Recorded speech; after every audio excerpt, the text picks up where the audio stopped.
Hey, what's going on, people? I turn this mic up a bit. Let me know if you can hear me.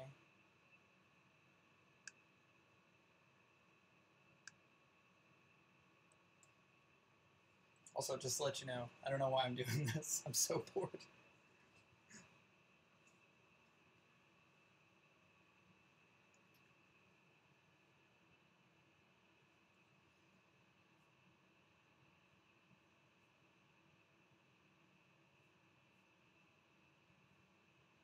Okay, cool.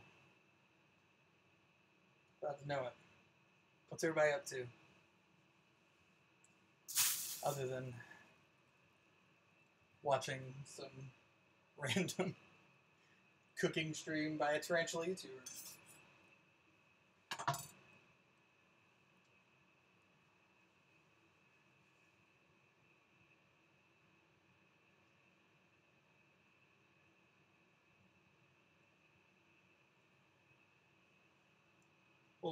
We'll hang out a bit, let some more people, if any, show up. Just double check and see if anybody else wants to hang out.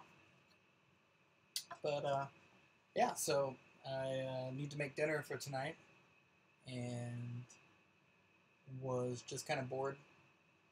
YouTube. Spice on me. YouTube documentary on spies. Nice. I watched a really depressing documentary earlier about, oh god, what are they called? Magdalen Laundries in Ireland. It was some really depressing stuff. Pretty messed up. Sat with coffee wondering what you're going to make. I am going to make some chicken and dumplings. It's cold out, and I've been like pretty much every weekend making something like stew or chili or something of the sort. And this weekend, I thought chicken and dumplings sounded really good, so that's what I'm gonna make. Last week, I made a braised rabbit kind of stew thing based off of Red Dead Redemption, because I'm a nerd like that. But I love to cook. And so sometimes I just take random things that, like movies or shows or stuff that, that show some kind of food or something in it, and I just take those and kind of make food decisions based on them. So I'm going to start getting all my stuff ready. But got my trusty Dutch oven, which is an amazing thing. Almost as good as almost love it as much as my slow cooker. But coffee sounds good as well. I'm going to grab some stuff out of the fridge here.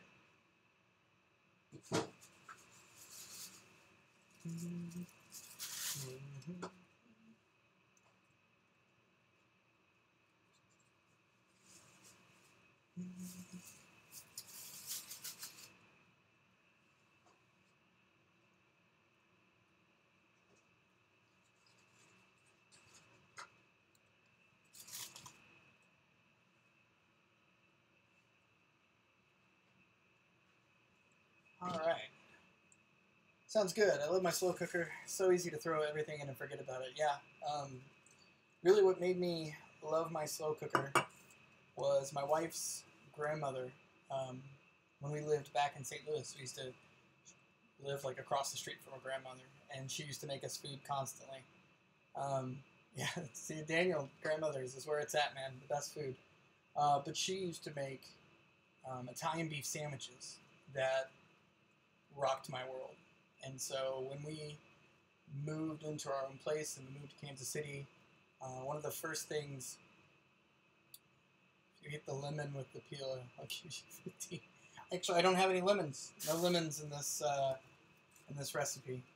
But anyways, yeah. So I asked her grandmother. I was like, I gotta have that Italian beef recipe, please. And so she sent it to me, and it involved a slow cooker, and it's so easy to make, but the result is fantastic. And that kind of began my love of slow cookers and things like that. I've always, obviously, you can tell I don't stray away from good food. but I've always loved like home style, simple but complex tasting food. So I do a lot of like, you know, slow cooked meats, stews, things like that. Things where you can kind of just add more and more stuff to the pot to just kind of make it even more, have more like depth of flavor and stuff like that. So with chicken and dumplings, I've made it maybe like twice before. Um, I don't have a lemon, Salvatore. I don't have a lemon. If I had a lemon, I would probably try it just because, yeah. But yeah, so I don't have like a nailed down recipe for chicken and dumplings. Past couple times I've just kind of grabbed the basics and then kind of just gone from there. But I have, in my opinion, made a mistake in my past attempts at chicken and dumplings. And it's probably a very simple mistake that anybody who cooks would be like, well, duh. But, you know, so. But in the past, I have tried to use chicken breast, which is real dumb to try to make something like this with chicken breast meat. Don't get me wrong, chicken breast meat is good for a lot of things. But I have recently, not recently, I mean, probably over the past like 2 years, I have come to love chicken thighs, because that's where the flavor is. So that's what I'm starting with some chicken thighs. Ba-boom. And I'm going to put that in the sink because it is wet, kind of gross. So I'll move it out of the sink because we need to wash our hands. Lemons, oh dear. So yeah, we're going to use chicken thighs. As a double check. I think there's a bone-in one. That would be what I wanted. Well, hopefully that's what I bought. But skin-on, bone-in is what I am wanting to use. And with almost any recipe that I do, I kind of start almost all my recipes the same way, since, like I said, I mostly do ones that are involved in slow cooking meat of some sort. But the first thing that I'm going to do, other than chop up some of my vegetables here that I need early on, is I'm going to salt and pepper and then sear my meat. I'm not trying to cook it.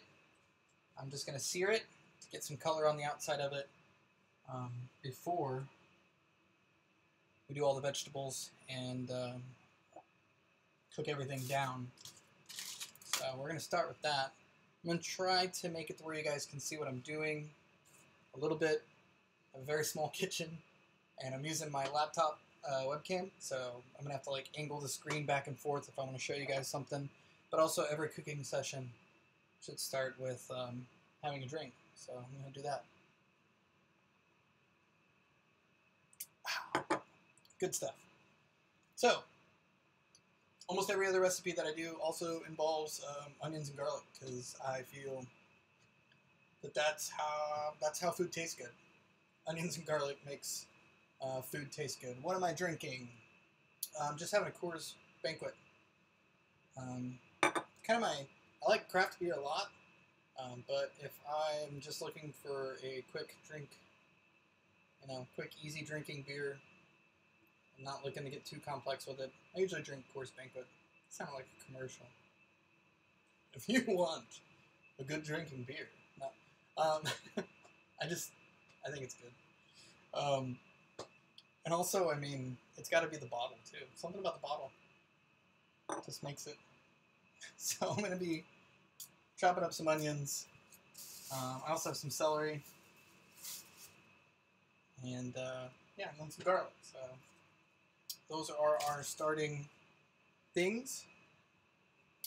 We don't get them here in the UK. Oh, that's unfortunate. I mean, it's an American lager, but it's not a light beer. That's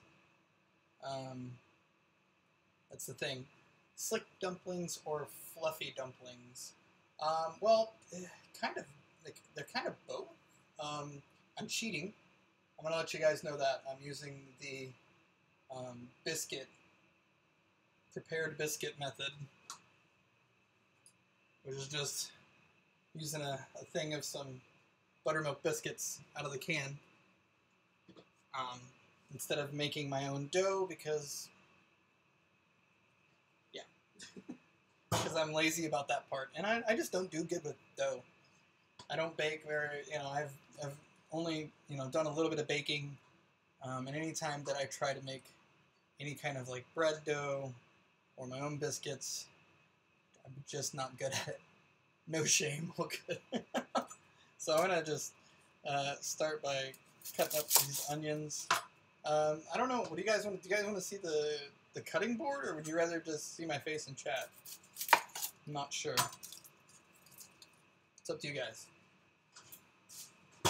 But this is really just an attempt for me to have somebody to chat with while I cook.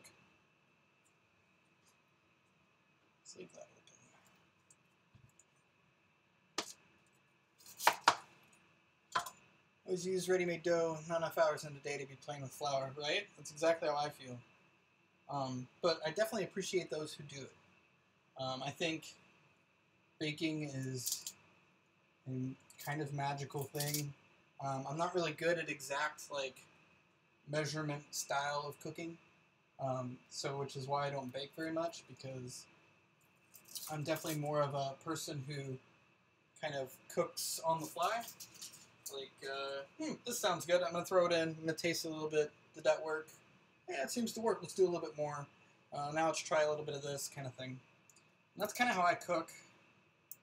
And that doesn't really fly when it comes to baking, so can't really experiment on the fly when it comes to baking. So I am just getting my onions ready to chop here.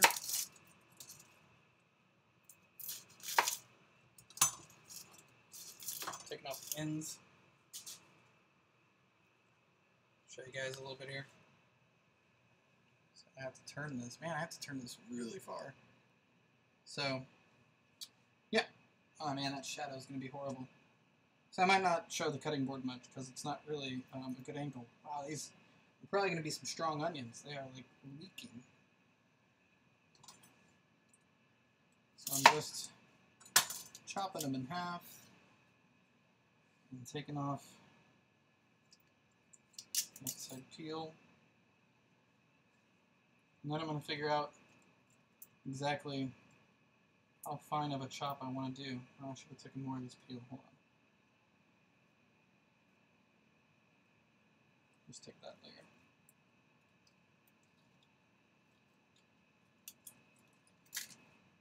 So yeah, don't mind my randomness. I just was like, man, I'm bored.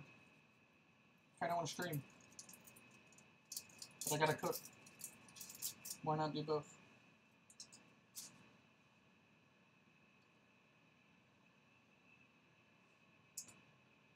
Alright. Get a bowl down for my onions.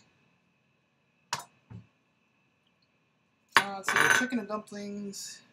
Alright, I'm gonna move back up here. It's much easier. So yeah, chicken and dumplings. Doesn't really, when I think of chicken dumplings, I really don't think of big onion pieces in my head.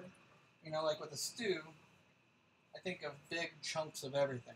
Onions, big chunks of potato and carrots. So I think I'm going to go pretty small, pretty fine chop with my onions.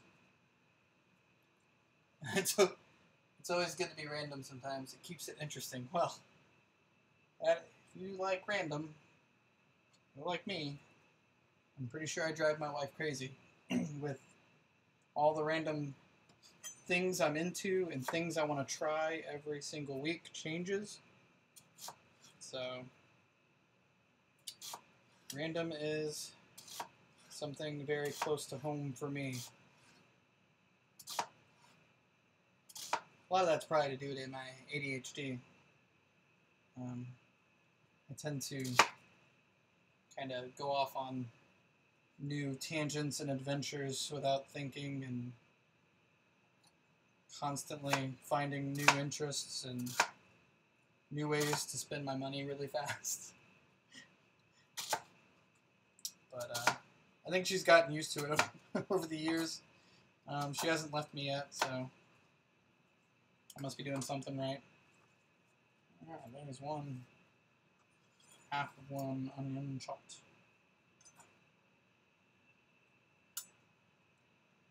I drive my other half crazy too. It's always fun. I'm into the weird, wonderful things he finds me strange. Well, my thing is that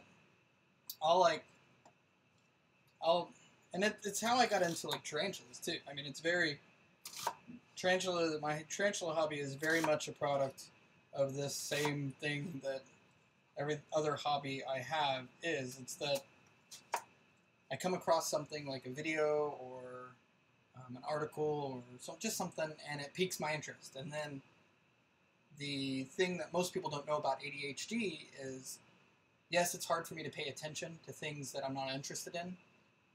But with ADHD, you have the opposite too. Like things that you're interested in, you can hyper focus on. And sometimes that hyper focus becomes like a tunnel vision, and you can like lose hours of time just like researching unimportant things like for hours, like without even knowing it. And then you get like super interested in them, and you think they're like the coolest thing ever, and oh my god, I'm so excited about this thing. And then you get into it, and then like a week later something new comes along and gives you that feeling of, oh my god, this is so interesting, and you kind of forget about that thing that you were interested in last week. And my whole life I've been that way, and my parents used to be really frustrated about it, just because they couldn't keep up, like financially. Like one week I want to learn to play guitar, so that, they would be like, okay, well, we'll try to save up money and get you a guitar, and then they get me a guitar and I play it, and I'm 2 weeks later, I'm like, well, I really want to try this other thing. And they're like, wait, we just got you a guitar. Please try to stick to that for a little bit. But I couldn't help it because I was just on to the next thing, I have a tattoo on my leg. It's got an eagle flying down, carrying a banner, and it says "Head First." And that's kind of my tattoo to represent myself, is that I go into everything head first, and too fast, probably. But luckily, tarantulas, I've been able to keep myself interested. That's why, like, in my video today... Well, nice, Suzanne. I'm glad you're getting into it. I mean, I get it that spiders is, a little bit harder for some people than reptiles. But, I don't know, I just find them wildly, wildly interesting. Like everything about them, and I never had like the fear thing with them, so it was very easy for me to get into them. But yeah, it's like I was saying, I've been able to keep myself on the tarantula thing, which my wife was like, I'm impressed. You've been able to stay with it long. I guess I surprised her with how long I've been able to stay into it. And I have a couple other hobbies that, I've been able to keep and hold on to. But I'm not as good at any of them probably as I could be if I didn't have a million other hobbies that I had going on. And that's kind of what this second channel is all about. That's why it's called Gamut Runner, is that it's because it's for all the things that I'm into that are not tarantulas, because there are so many. And they really run the gamut when it comes to how random they are. So, like I said, I play guitar, I like to sing, I like to write, I love to cook, I like to build models, I like to read books, play video games, all that. And sometimes it gets so overwhelming that I just don't do any of it. I just sit there on the internet, and then by doing that, I come up with new hobbies because I just sat on the internet researching whatever. My medication helps when I remember to take it. That's another problem. scared of spiders, believe it or not, but I feel the bigger they are, the less they worry me. Having loads in the house has definitely helped my phobia. Oh, the Pac-Man frog. I've thought about it. Reptiles, I find them very interesting and cool. However, the added amount of husbandry, I mean, I think they definitely seem to be a little bit more involved. You got to have definitely more in the way of their setups, you know, like heat and stuff like that, and calcium, and you know, I don't want to worry about all those things, so I stick to tarantulas and cats. Cats are easy. What was I talking about? So onions are pretty strong, but during that, we now have 2 whole chopped onions. So have those ready. I'm going to set them to the side. Rinse off my hands.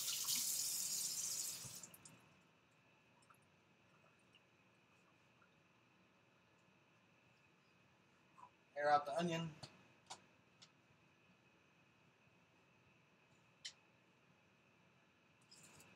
I'd be surprised if my wife all of a sudden goes, "Oh my God, those onions are strong." Every time I chop onions, she says that. Because our apartment's small, so if I chop them in the kitchen, she starts to get it in the living room.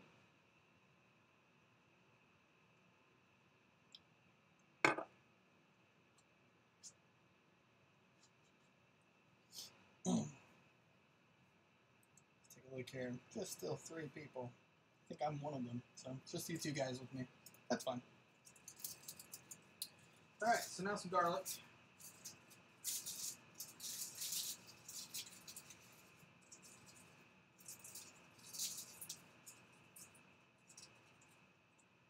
Like I said before, every good meal starts with onions and garlic. But I don't consider chicken and dumplings to be a garlicky meal, so I'm not going to do a ton. This might be a lot for some people, but me and my wife both love garlic, so I think I'm going to do 4 cloves. We'll start with 4 cloves. See how that treats us. Get down a ramekin. Always like to have everything prepped and ready. Too heavy-handed with garlic. The whole street knows what I'm using. Probably me too, but like I said, both my wife and I love it. Especially my wife. She doesn't believe in too much garlic. She doesn't think that it's possible. So,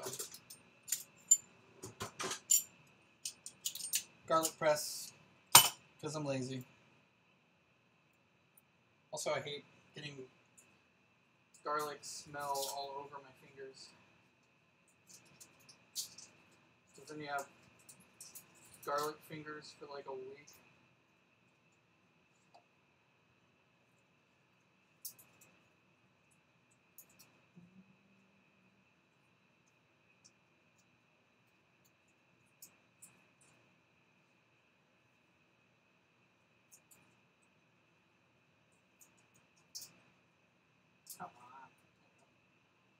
I know there's tons of techniques on getting the stuff off, the hard part off the garlic, but I usually just smash.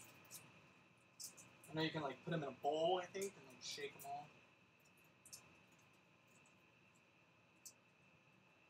Maybe if I was doing a recipe with like lots of garlic, I'd probably try to do that. But for now, I'll just stick with this.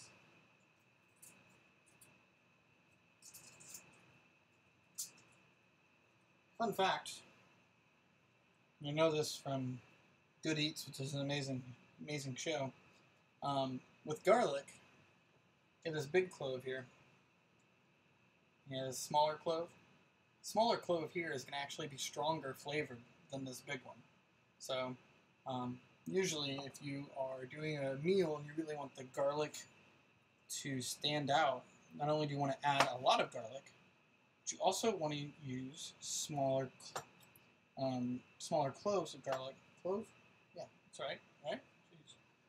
You also want to use smaller pieces of garlic because they actually are a stronger flavor. Didn't know you were going to learn something, did you?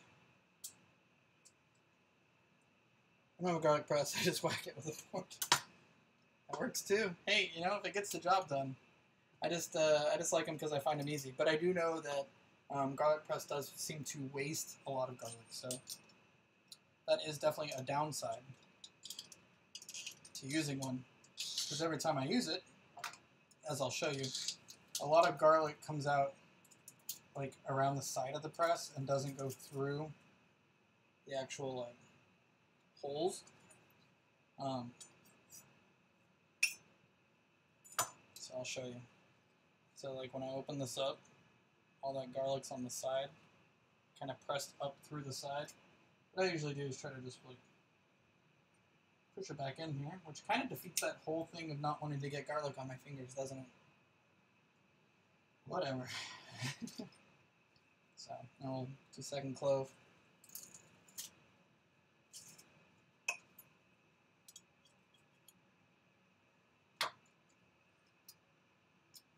And again.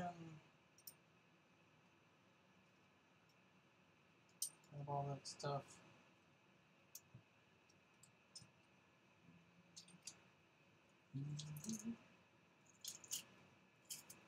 So I don't have any like background music.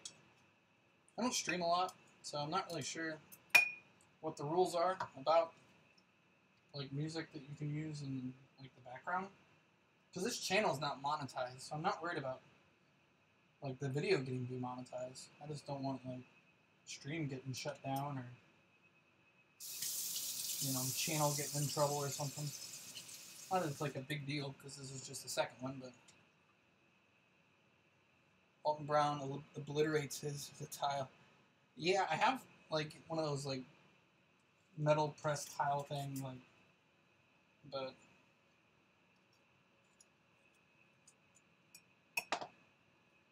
there you go. That should be enough. Dump out the rest of this.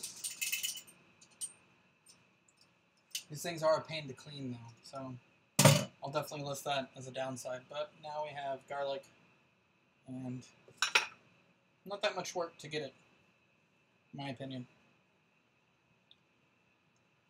I've never streamed, I leave that to others. Yeah, for the most part, me too, but I don't know.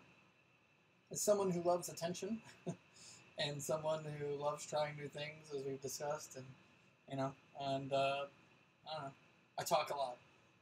Sometimes, I mean, with tarantulas, my wife basically was like, you need to, like, make videos or something, because I love you, but I don't care about tarantulas, and you talk about them so much, because I just get, when I get, like, super into the hyper-focus thing like I was talking about earlier, not only do I want to ingest all the information, but I just, like, feel this compulsive need to tell other people about it, which is why I started the Tarantula YouTube channel thing, so, which seems to be working out well. People seem to like it, and I, you know, I have fun with it.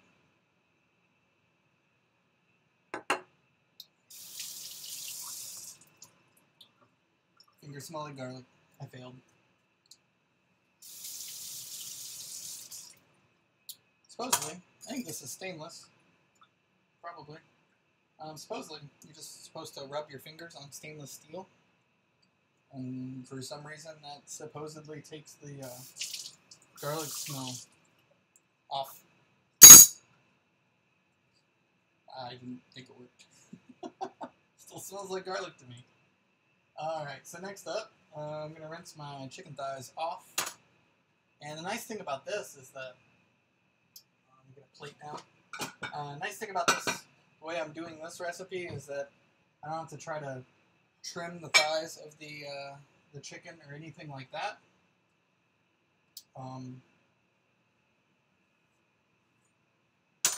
open this package with something else so I don't contaminate that knife, because I still need to chop other stuff. Yeah, luckily I don't have to trim these chicken thighs, because if you've ever cooked with chicken thighs before, they are not the easiest thing to trim. They're kind of a pain. Like, and I cleaned and trimmed up a rabbit the other day, and I think that was easier than trying to get the thigh meat off of a chicken thigh. Because that wasn't fun. Alright, so I'm just going to rinse these off, and then Put them on a paper towel. I'll plate over here. And then we will dry them off before we season them, and then I'm going to brown them. Some cold water going here.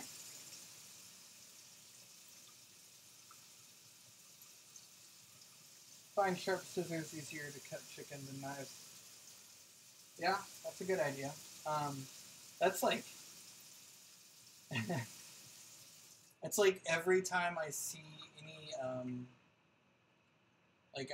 anytime I see, like, because I like Asian recipes, so I'll watch videos on like Asian recipes, and for some reason, every time I'm watching like a recipe and somebody's filmed it from like China or something like that, that lady's always using scissors on meat, on everything. They like use scissors for everything.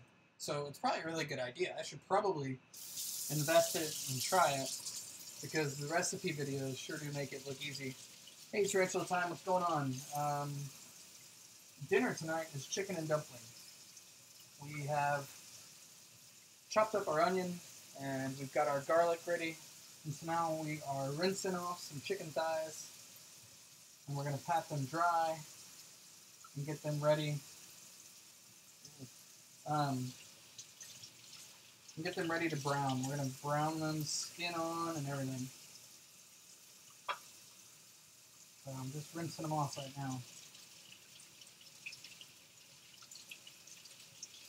So what are you having for dinner? Maybe scissors too, especially for herbs. It doesn't bruise them up. Yeah, man, maybe, yeah. So I guess I need to get on this, this scissor thing, man. Alright, I might cut off that skin, just because that's a lot of extra. But worry about that in a minute. Right now, just rinsing. Oh, this one's got a ton. Oh no, that's just a huge chicken thigh. Wow. Okay. Swing by and pick me up. I'll be there in 10. Come on by. I don't think that Suzanne would be here in 10 though. Maybe 10 hours. It'd probably take even longer than that though. I don't know. I don't know how long of a flight it is.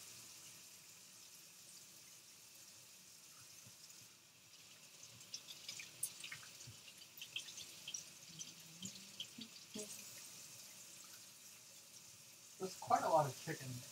So my chicken and dumplings is going to be heavy on the chicken. Take about 15 hours. Alright, well, you know what? You'd be in time for some leftovers. And I almost guarantee you that this is going to be one of those things that is going to be better the next day after it's sat in the refrigerator overnight and like congealed. Those are the kind of recipes I make. Like, that's why I like stews and chilies and stuff like that, is that they're great the night that you eat them, and then they're even better the next night. So that's always nice. So I'm going to take some more paper towels. Let's dry these guys off. Some more. Let's actually take, well, that's a little heavy. I'm just going to do one more pat dry with this other set here. Stew is nice for the next day, I find. Yeah. Like stew, soups, basically anything that has like a liquid that it's like soaking in. Like even the Italian beef that I was talking about earlier. You know, once you're done with that, I just have a slow cooker that's ceramic, so you can actually like take it out. I just put that into the fridge, and the next day heat it back up, and it's even better. Which, if you want, Suzanne, I can give you that Italian beef recipe. I'm telling you, it is amazing. I know you said you like slow cooked food. It is one of the best slow cooker recipes. I swear by it.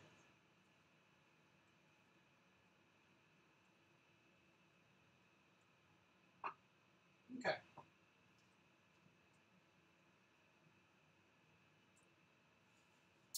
Our chicken is rinsed and dried. And go ahead and wash my hands. What is my favorite New World arboreal? Good one. It's a good question. It changes. It fluctuates between a couple different ones that I have. Well, we should probably start off with this. By favorite, do you mean what's my favorite to keep? Like, that I have? Or, like, because I could also say, like, because right now my current, like, dream tarantula is a New World arboreal that I don't have. In your collection now. Okay. Well, that one fluctuates between probably 2 species right now. But just because I have a hard time picking between their personalities. My Salmopoeis cambridgei, named Deku, she is really awesome because she is always visible. She's always out. She never, even from when she was a sling, she never, like, dug down and did, like, a web tube down into the ground or anything like that. She just kind of has always been like, I'll just sit out on this bark. So she's really cool, and she's definitely one that I would consider probably my favorite. If it wasn't for and I think they just did they have a name change? It might not be this Latin name anymore, but my Tapeninocus gigas, which I think had a name change lately. And I think I even updated it on my enclosure, but I just don't have it memorized yet. Who is named Kakarot. And I love her because she is so voracious of an eater. If you go back and watch some of my older videos, even as a sling, when I would touch the enclosure, or even, I think it's in my intro, my channel intro video, you see, like, me touch an enclosure and then, like, a tarantula, like run up straight to the front of the enclosure. That was Kakarot. She is she's interesting. Not my favorite to rehouse. Neither of those are my favorite to rehouse. I'll say that. I also have another video of rehousing Deku, the cambridgei, where I tried to move her along with a straw, and she turned around and grabs and pulls the straw, like, out of my hands. It was hilarious. A little scary, but, you know, if you're making videos, you're like, and then you're like, ooh, but that's great footage. Just like when my hottie ran up my arm. You know, I was freaked out, tried to play it cool, but afterwards I was like, oh man, that's going to make great footage. I notice I cook a lot slower when I'm streaming. Alright, so let us brown our meat. So we're going to need some, a little bit of butter.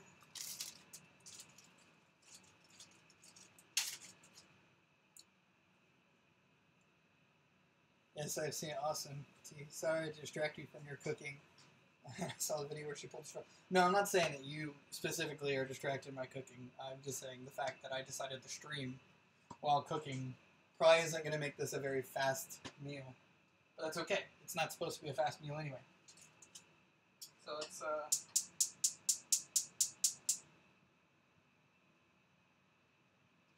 So since we're just searing, we want some high heat. And I like to use olive oil, but I also like to put butter in, just because when the, we'll wait for a second for that to get hot, just so when that skin and when everything browns, you get that, like, butter flavored browned into it. I think, well, let me see here. I'm going to have to wash this knife because I need to use it. Let's get some of this. This one here has some excess skin. There's another one too. Alright, so I'm going to trim some of this excess skin off because it is excess. I like chicken skin as much as the next person does. Only when it's on meat. It's frivolous skin.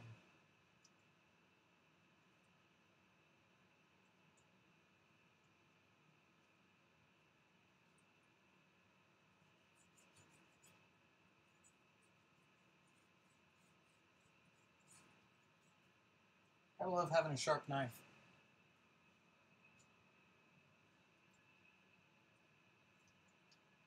I think it's all up this one too, I think. Yep, it's got a little...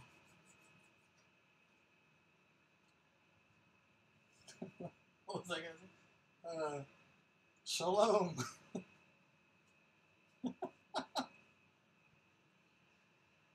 Might be a dirty joke, I'm sorry guys. Alright. We'll put the knife in there so I remember to wash it. Owls. That's fun to say. What's going on? Okay. I just handled chicken again. So probably wash my hands again. You know what? I'll wait until after I get done with these, because I'm probably going to handle them again. Alright, so coat the bottom with my pan pretty liberal with some olive oil. Sorry, I missed the joke. I was talking to my wife. Well, I don't know. What was it? I just held up some chicken skin and said shalom. It was stupid. Alright. I might as well just put the rest of this little pat of butter in there. So that our... Now it sounds like we're cooking, right?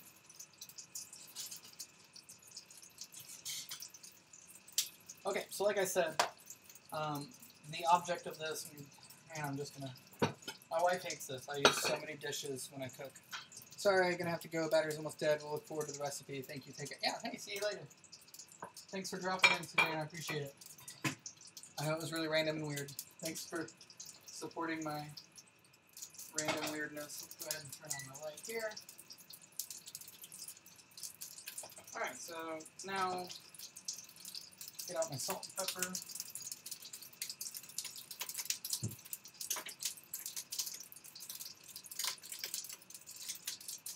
So now I'm going to go ahead and salt and pepper at least one side of these, and I'll salt and pepper the other side when they're in the pan.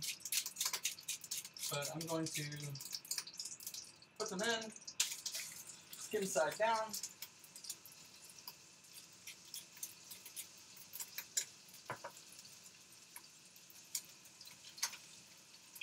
I'm going to do this in batches so not to crowd the pan. While they're in,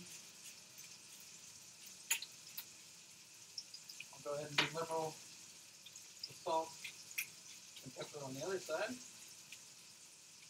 And we don't need to keep them in very long.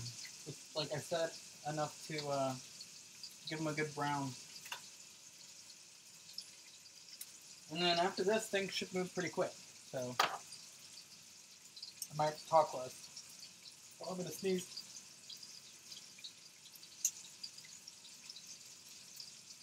Whew. So, Alex, Tarantula Time. You guys do much cooking? Anybody else here? I don't know who's still here and who's not.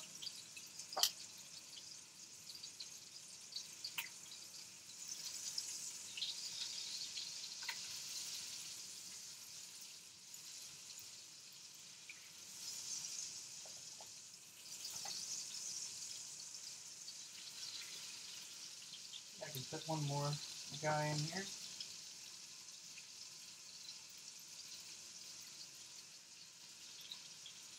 Without crowding. Bless you. I didn't sneeze. I almost sneezed. I like to cook. I was a chef before my new job. Now I'm a pool Boy, but it pays better. Those are interesting. Those are two interesting jobs.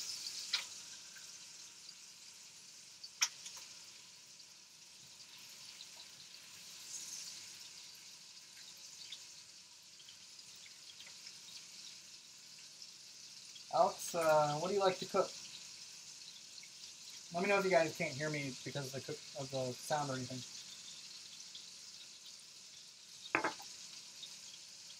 Also, what kind of chef were you?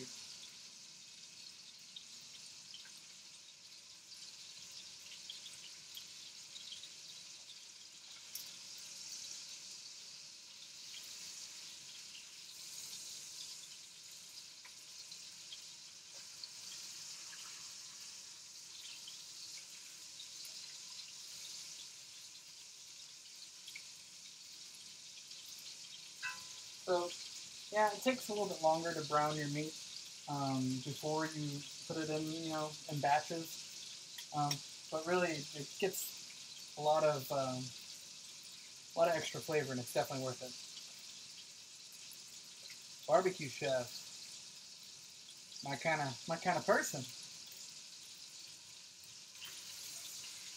We're pretty friendly to barbecue in these parts.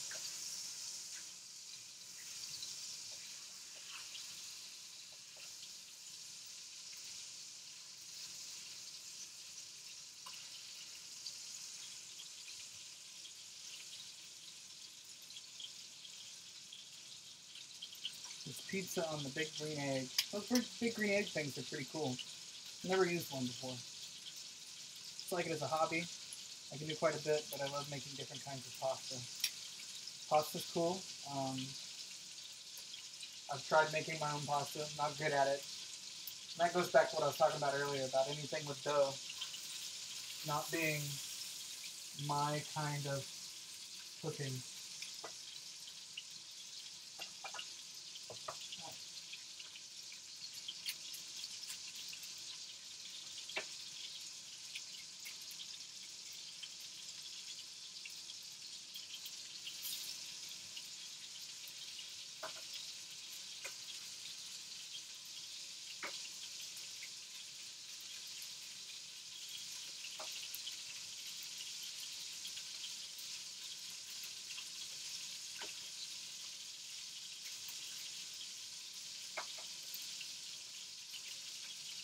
Got one for free.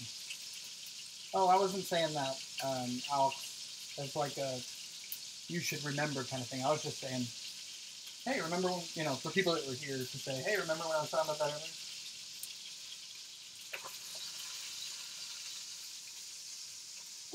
Now it's popping.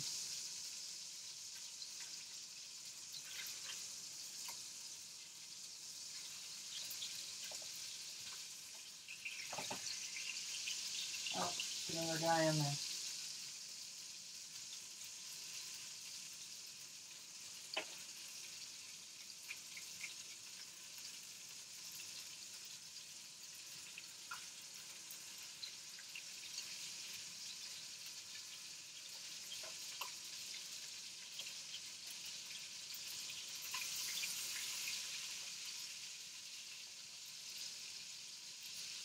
Well, a couple came into my job and resell them and just gave. What?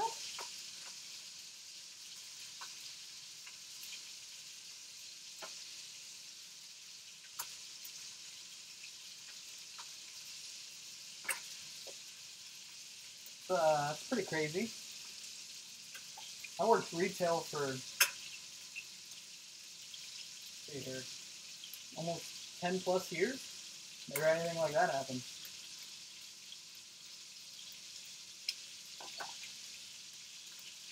USA, it seems most of the YouTubers are UK based. Yeah, I'm USA. Probably can tell from my accent.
want to try to catch up here.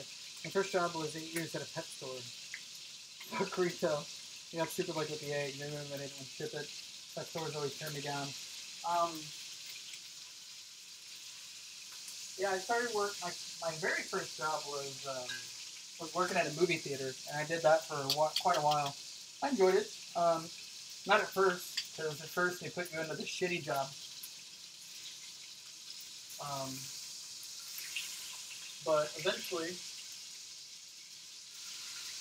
when you get to do like some of the cooler job, like working projection stuff like that, then it becomes, you know, a pretty alright job.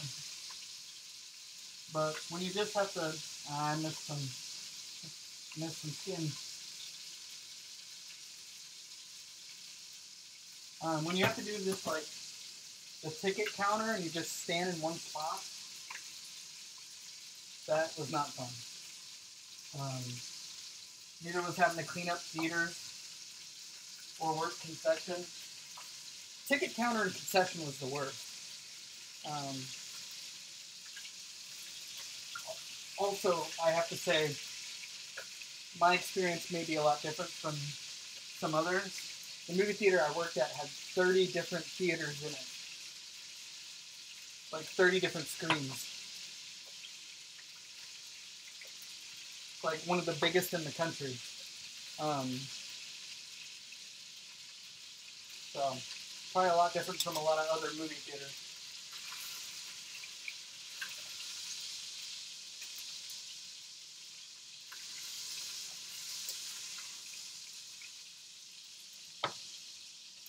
Alright, we're finally on browning our last one here.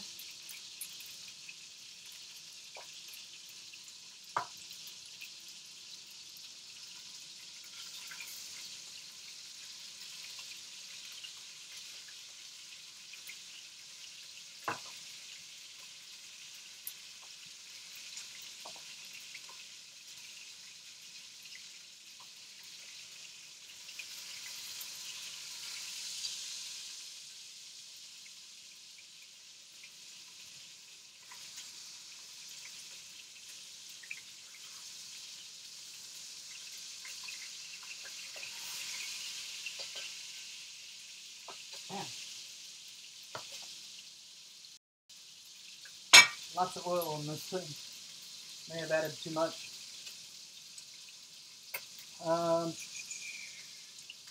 Yeah, man, gotta move up anywhere you can start. That's why I'm alright at 34 subs. Just gotta work hard and things will come.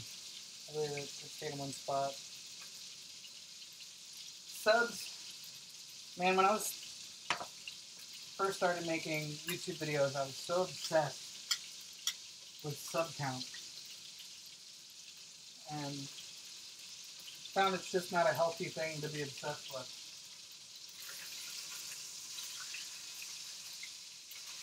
So, I think you being, you know, alright, you being alright with just for your 34, that's a good way, it's a good way to be about it. Because the more you worry about it, you put so much importance on just sub numbers, it starts to show, you know. I've come across some people in the YouTube, you know, in YouTube sphere that they just seem to be making videos because they think that they can make money, and they just want, you know, to get like a lot of subscribers and make money, and it's not a good way to go about it. So like you said, it's for fun. That's the best way to do it.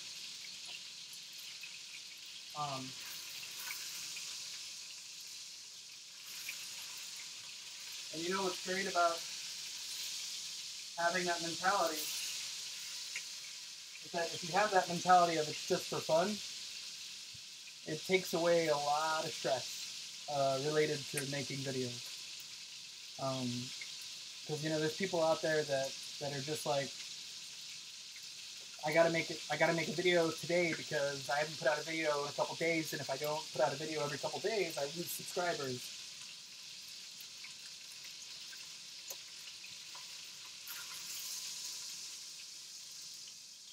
And that's just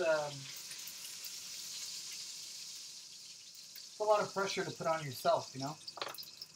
And I mean, it's fine. I'm not saying, I mean, you can do that and you can make money. That's, you know, it is possible. But it shouldn't be, I'll lower our heat now that we got all those done. It shouldn't be your driving force starting off, because I feel that you're going to have a lot of disappointment and you're going to burn yourself out very quick if you chase subs right away. You know, like my little nephew makes videos, and he does like Fortnite. Yeah, of course he does, because of his age. You know, he's like 11 or something. He's Fortnite all the way, and that's fine.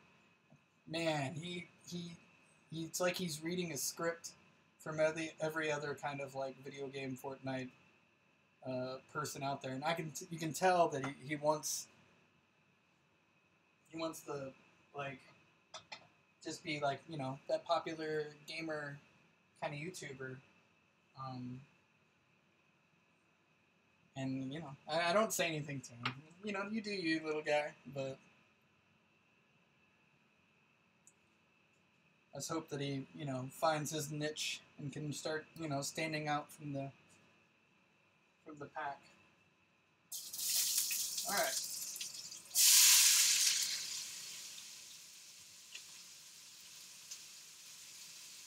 I'm gonna put in my onion and garlic.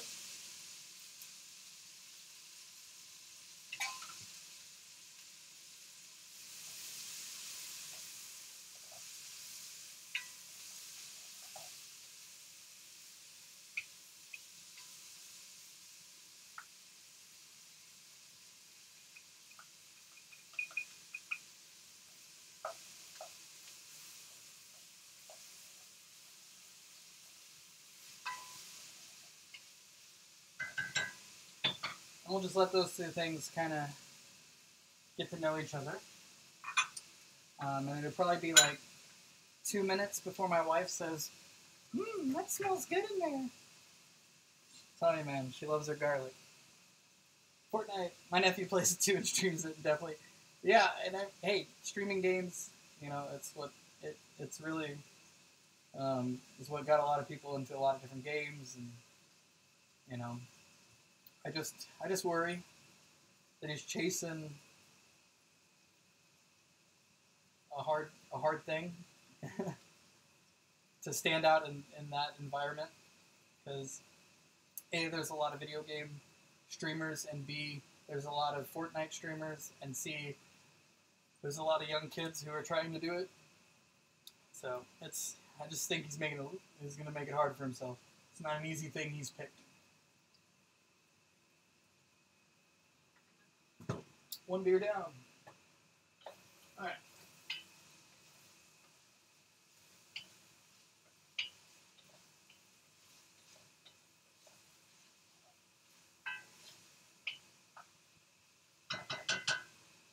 So I don't know if anybody's like following along for the recipe or anything like that. I hope not.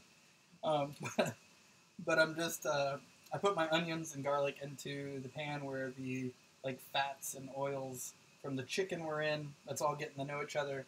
And once the onions become a little bit translucent, I'm then, which I should probably go ahead and get ready, huh? I'm then going to go ahead and deglaze with some wine.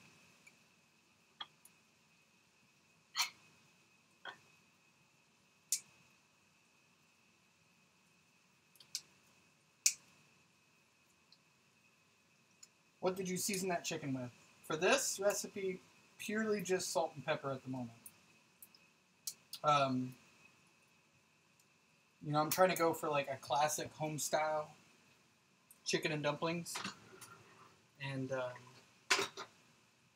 really for seasoning, which you'll be seeing more of in a minute, I'm going to be using herbs to do most of the work, but those won't be on the meat. For just the meat itself, I am using just salt and pepper.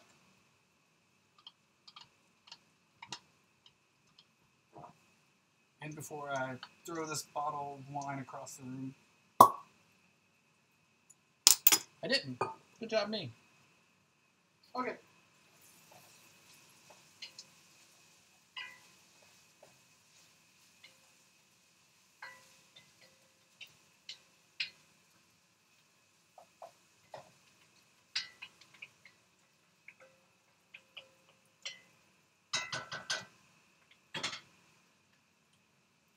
The chicken recipe sounds great. I'm still in college. I've been working for like 6 hours on a presentation that's supposed to be 20-25 minutes because my terrible partner refuses to help. Man, that brings back some bad memories of high school. I didn't have to do much presentation stuff when I was in college, but I didn't go for a degree. I just went for certifications for college, so my stuff was probably a little bit different.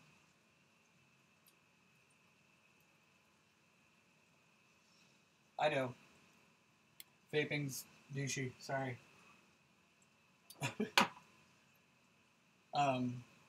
So yeah, so I got my onions and garlic. They are almost cooked down. Don't want to cook them. You don't want to do it too much. So now what I'm going to do is at the bottom of that pan is a whole bunch of like stuck-on chicken awesomeness. I think it's called fond. So now I'm going to use a little bit of white wine, just a Pinot Grigio. I'm going to pour just a little bit in there because this isn't a very wine-forward tasting kind of meal. So I don't want you to really taste a lot of the wine, but I do want a little bit in there just to get a little bit of layered complexity. But this is going to help deglaze and get that fond off the bottom. So I'm just going to pour just a little bit in there and scrape real hard the bottom of the pan, just enough to get that all that brown stuff off the bottom. You know, if I barely even used any, I might put a little bit more, but not much if I do. So now I got a good wine to drink with the meal, and it'll pair perfectly because it's in the meal.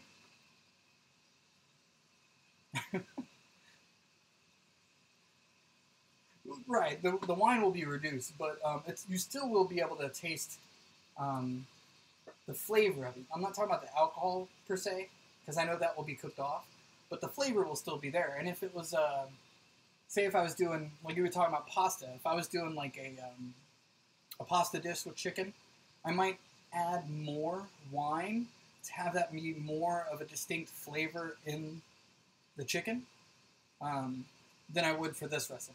This recipe, I just want to use the wine to deglaze and get all that fond off, and then add just a little hint of flavor. But I don't want you to be like, oh my god, that's white wine, I know it. Am I smoking the place out? It's a little smoky. Oh, okay. Let me know if it's cold though. Okay, it shouldn't, this should be the extent of the smoke, because the cooking the outside of the chicken is what makes the smoke. We're smoking the place out, guys. Alright, so now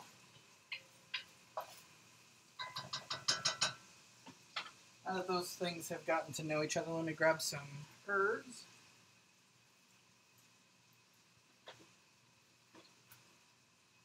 I'm just going with some fresh thyme for right now. I have some parsley as well, but I'm mostly going to use that for a garnish. My stove does have an overhead, but since I'm in an apartment, it sucks in here and just blows right back out there. There's nowhere for it to go. But it's not too smoky. I want to be a Worse. Yeah, it's been way worse. I want to be a psychiatrist, going for a degree in neuroscience and psychology. That's impressive. I find a lot of those things interesting, but I don't know if I could ever pursue them career-wise. If you guys don't know, other than trench and stuff, what I actually do for a day job is I work IT. So I fix computers for a living. Is my thing. It's a pain in the ass. Yeah, med school. It yeah, sounds like it is. So now I'm just gonna add some fresh thyme, and then we're gonna add some stock, and well, we're gonna add our chicken back in. We're gonna add some stock, cover it basically with stock, and I'm gonna let that cook for a little bit. Let it get to know each other. So that might be the boring part of the stream, where we're just waiting out for that. But we can chat. It's cool. So I'm not gonna use an extreme amount of this fresh thyme. Probably just like a sprig or two, where I strip off everything off of it here.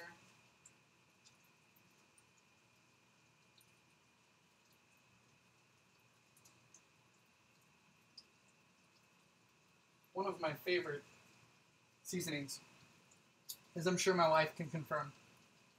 Right, babe? Thyme. I use it a lot. Yeah. Yeah. Anything with meat, man, thyme's the way to go.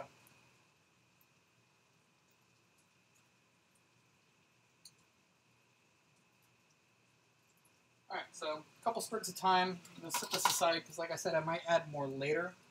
But now we're just going to put our chicken back in first.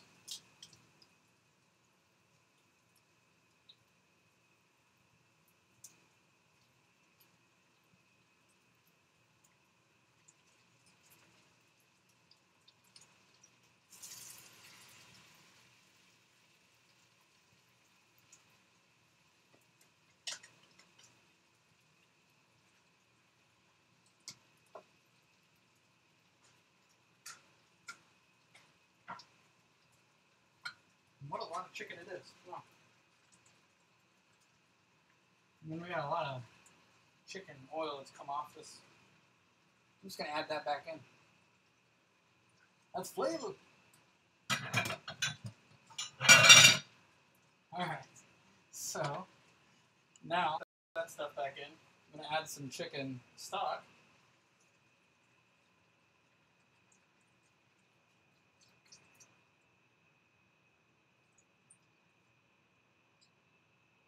I'm not going to add completely, I'm not going to use just stock because there's also just a lot of chicken in there. So I'm going to do like half stock, half water.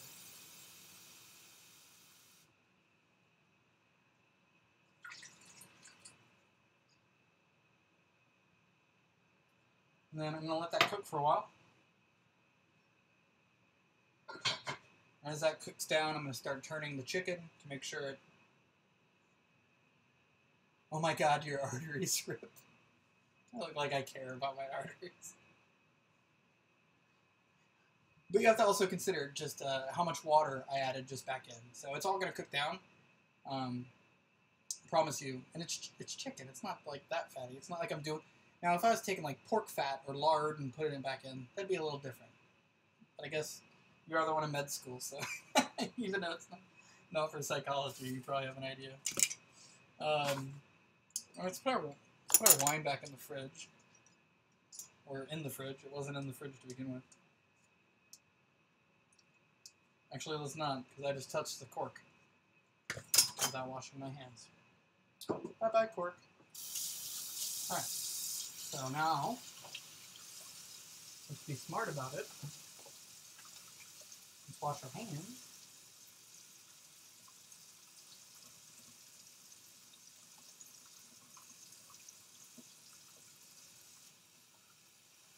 And I'll have you know, at my last checkup, my cholesterol was just fine.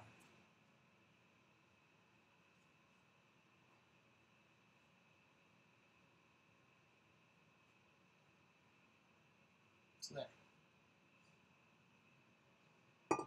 Alright, we'll set that off to the side. It's dirty. Tongs are dirty. Grab new tongs for when I want to turn the meat. That's got a while, but we'll go ahead and only eat pork because they don't have livers. Their waste is filtered in their blood, and it means all impurities are within the meat. Is that what makes it taste so good?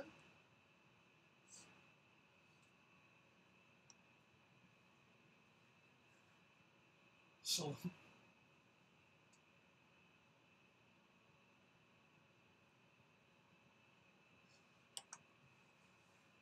Is that true?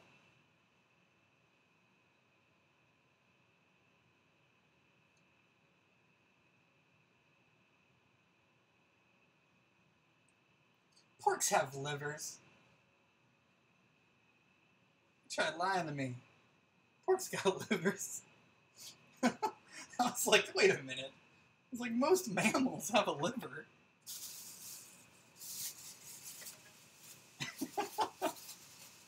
I'm gonna put I don't need my celery just yet. So some people, when they make this recipe, they add their celery in with their like onions and stuff, and like right away. I don't do it right away. I let my meat cook down a little bit before I add them, because I like gotta busy out the Google.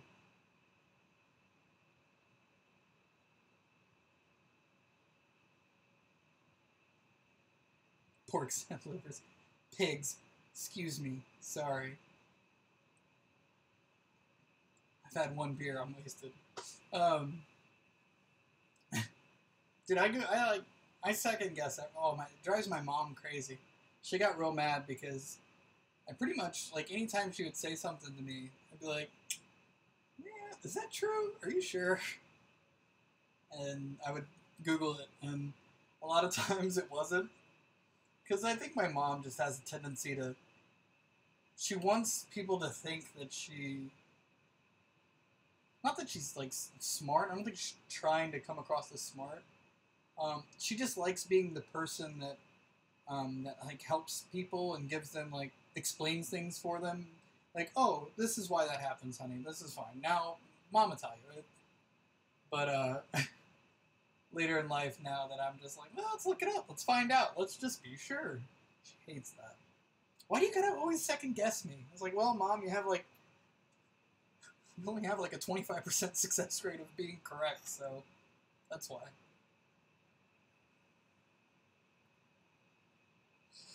She might. She watches all my tarantula videos. Even though she has a severe spider phobia, arachnophobia. So that's support right there, you know. When your mom will watch all your spider videos, even though she's terrified of spiders, you know, she loves you. She's my biggest fan. Every time I do something, she's like, "Oh my God, you're so impressive!" And I'm like, "Thanks, Mom."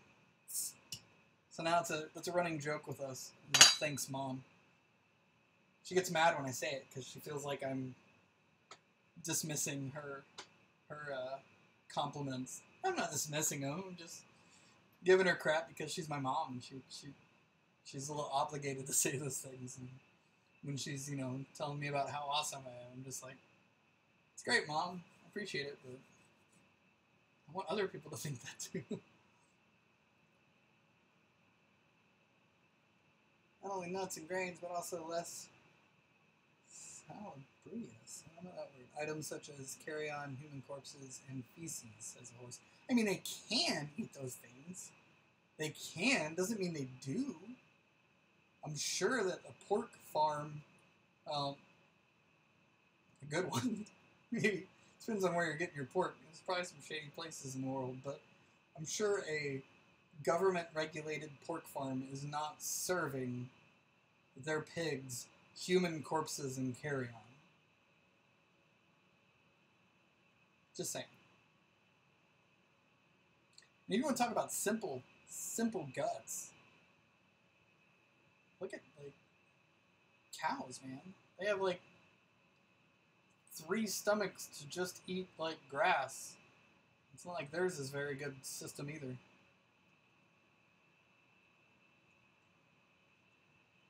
I don't know.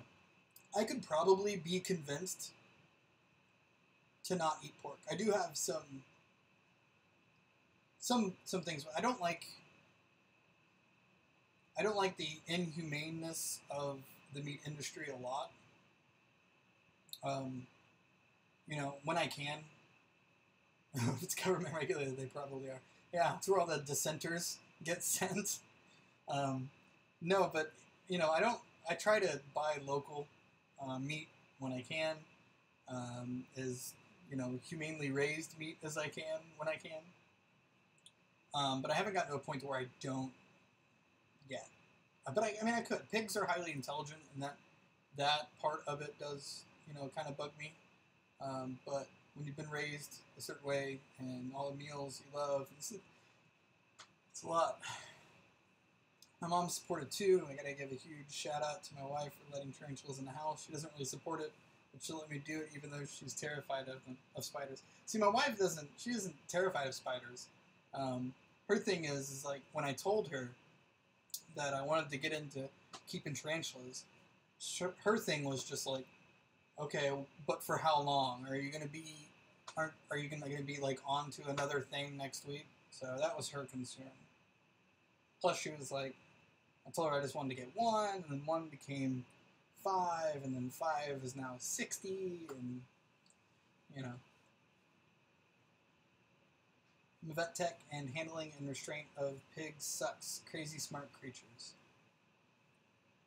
Yeah, man, that's one aspect that definitely kind of makes me about eating meat. But not enough, I guess. Makes me horrible, but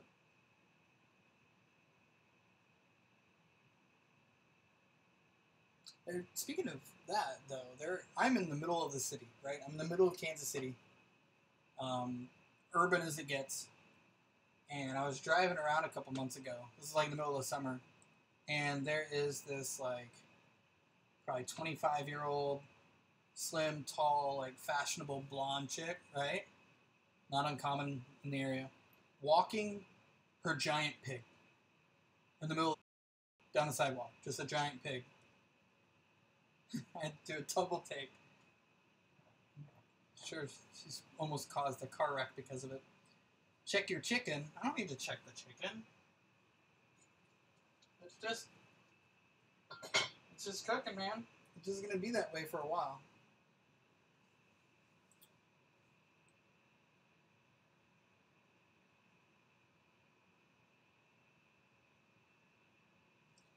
But yeah, check with pet pig, giant pig, like full grown. Maybe not full grown, but huge. Big pet craze now. I mean, that's cool. Maybe then there'll be some traction on people not eating them. But I'll probably have a McRib tomorrow. Is it bad? Not only do I eat pork, but I eat like the worst pork. Fucking McRib. Especially when I'm in Kansas City. There's so much great barbecue and so much great pulled pork around this city. Yet, for some reason, man, McRibs come out during the fall and at McDonald's, and I'm just like, oh, McRib. I don't know why. Yeah, I think it's because they like remind me of school lunches from like elementary school. The like pork patty made in probably a mold. We neuter, spay, do hooves. Not the funnest species to wrangle. Loud as fuck too. Yeah, they're super loud. But I'll tell you what, I'd rather deal with that than a horse. I don't like horses. Don't mess with. I don't like super big animals. I don't. I mean, they're cool to like look at. Like, oh yeah, wow, look at that big creature over there. As long as it's over there, then I'm cool. Like people that like to be like around horses and cattle and like super large animals, I can't do it. I don't like it. I don't want to ride a horse. I don't want to pet a horse. I'll just observe a horse from far away and be like, yeah, that's cool. And I'll leave the messing with those giant. Like, I mean, they're like what are they, like a ton? They weigh like a ton, and they're just nothing but muscle. And it's like, hey, go hang out with that creature. Pass. I'll stick to my little tarantula. And people think that that's weird. It's like, why is that weird compared to let's do horseback riding because I live in a rural area. You know what? Trucks exist in rural areas too. I don't know. Big animals freak me out. It fits in our door. We treat it no horses. That's cool. I think birds are really cool. I tried having a conure parrot. It didn't turn out so good. They're a lot of work, and I was not informed, or at least I didn't do my research well enough to know that when parrots reach sexual maturity, they can go crazy. So we had a conure, and after having him for about 2 years, I guess he became sexually mature, and he like mentally like paired with my wife. He thought my wife was like his mate, and he would have like meltdowns if he couldn't see her. So like if she went to work or something, he would flip out. And you'd think that it would improve when she came back, but no. When she got home, he would like flip out and bite her out of frustration because he was so mad or so upset that she was gone that it just caused this reaction with him. And so we had to rehome him to a place with somebody that had another conure, so like some other birds, because we felt that was best. You know what? African greys are amazing.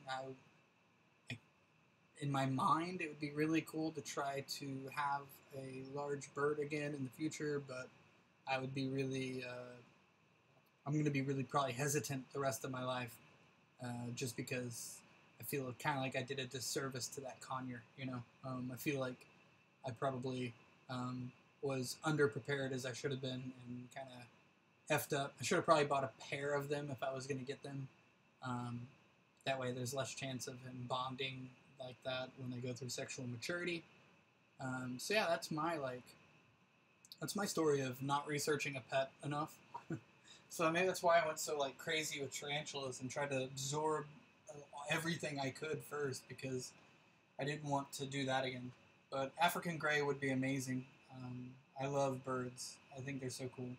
Birds of prey are my favorite animal, but obviously not a pet.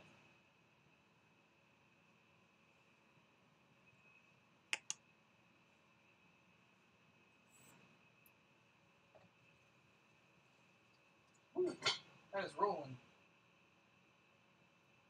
Turn that down to a simmer. What is your most expensive tarantula? I think right now it would be probably my H. pulchripes, Carpactira pulchripes, golden blue-leg baboon. I think is my most expensive, around $100. It was like $90 or something like that. I think that one was on my list for a long time. I love baboon species. I love arboreals. Probably arboreals are probably my favorite. New World arboreals, like we were talking about earlier. But other than that, my second favorite type of tarantula would probably be baboon species. I really like my C. marshalli and my Darlingii. Actually, I like my Darlingii more. She's bigger. She's the first one I got, the first baboon species I got. And she's been great. I would almost call her a sweetheart, but I would be weary of saying that because you never know. She can be completely different next molt. So I don't want to say that, but she's been super calm for a baboon. She's been like as calm as it gets. Like my Namdu chromatus was more crazy than my my Darlingii. She's has been so far as calm as can be. So hopefully that keeps up because she's amazing and beautiful.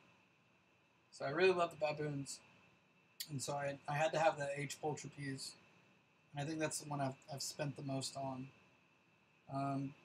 Beyond that, maybe the P. metallica, but I really don't even remember how much I paid for my P. metallica. But I don't think it was as much. But I did get it. Like it was super tiny when I got it. And after that, probably my P. regalis, because it was a full adult female when I got it. Got her for like $80. Wait, no, not $80. I had an old MacBook that I gave somebody an old MacBook, and then they gave me $80 on top of it to take her. So that was pretty good because I wasn't using that computer. So I have one arboreal, A Metallica. I thought I had an A Metallica for a long time. Turns out it's probably not. It's probably either an AVIC or an AVIC that was bred with the morphotype for the A Metallica, because she kind of has characteristics of both. She has red setae, but also like some white on the tips of some, so she doesn't quite look like a Metallica, but she doesn't quite look like an AVIC. So that sucks. I was kind of upset to find that out. It's because all the ones I have are terrestrials. Well, there you go. Well, not all of them, if you have the A Metallica. But yeah, I mean, I like my terrestrials too. I mean, they're cool. It just depends. Some of my tarantulas, you know, are definitely ones that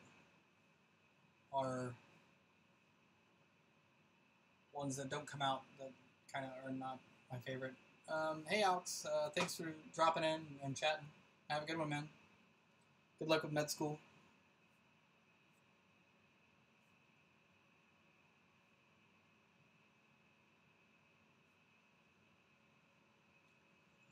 I have my sling from Fear Not. And Tanya's house. She's so cool. Yeah, I've bought some stuff from Tanya before. No, my beloved A Metallica was purchased from a local breeder that I know, and I really do trust her. But she had gotten those from somebody else and had been told what they were when she bought them, and it was minuscule. So I mean, really, she had no way of knowing that it wasn't that, or that it was anything different than that. So I don't really blame her. I've bought lots of my tarantulas from her. I'm gonna buy lots from her tomorrow. So I trust her. It wasn't a mistake on her part. But my P Metallica, I think I got for like $30. Was it 30 or 60? But there was a website. I don't remember which one it was, but they had a sale on. They had like crazy sale on P Metallica. And I think it was $30. It was a great deal.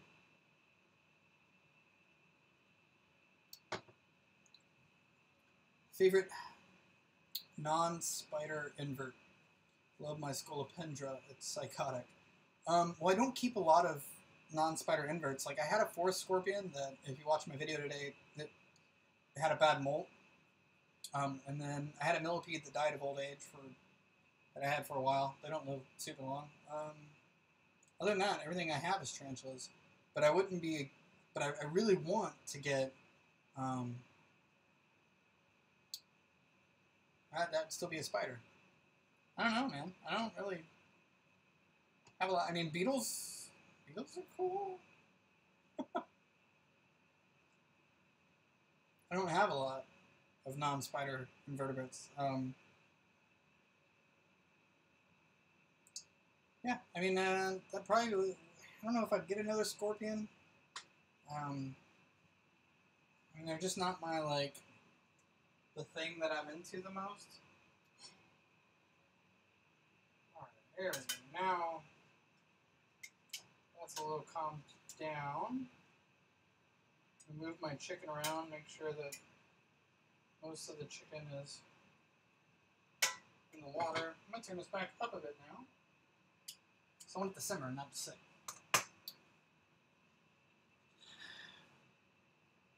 But as far as non-tarantula stuff goes, it is another spider, but I do want to get a David Bowie, a huntsman. What is it? I forgot the genus name, but the David Bowie huntsman. I'd like to get one of those. But huntsmen also kind of worry me a bit. Because they're so fast.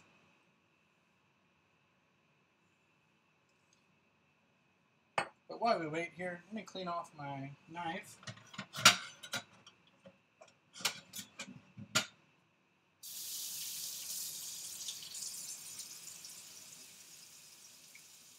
And then we will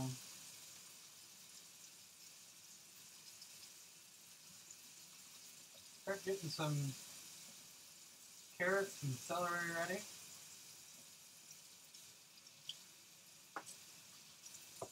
So that's the next part of this.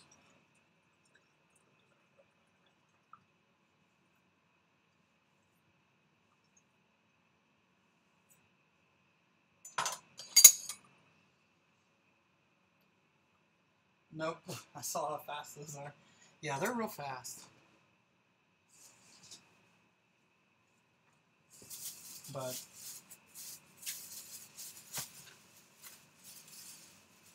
I mean, I've dealt with some fast tarantulas now. So I think I have a little bit of experience, at least with some fast stuff that might be able to help me out.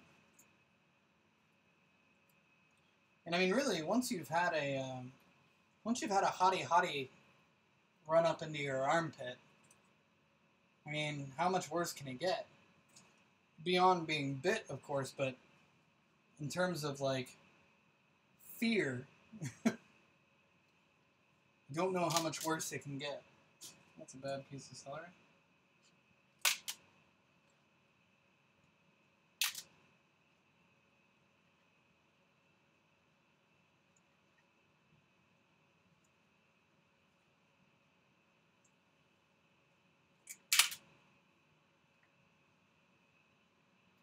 Are you in Fatal Fangs? I am not. I had some concerns about that situation, about that going forward. You know, I've kind of gotten. I'm trying to figure out the best way to word this. I like collaborating. I do. Collaborating with channels that I like. And when, you know, I was there when the Tarantula YouTube group on Facebook was founded. One of the first members. And in the early days, the collaboration was a little bit more organic, you know, like I have an idea that I want this other person to be part of because I feel like this other person will be a good part, you know, will be a good fit for this idea. And then a lot of the collaborating on the Tarantula YouTube group became less of that and more of I'm gonna do a collaboration, and now anybody who wants to be a part of it should be a part of it. And if you don't invite every single person to collaborate with you, you are being elitist or like, you know, not trying to help out new YouTubers in the Tarantula community. And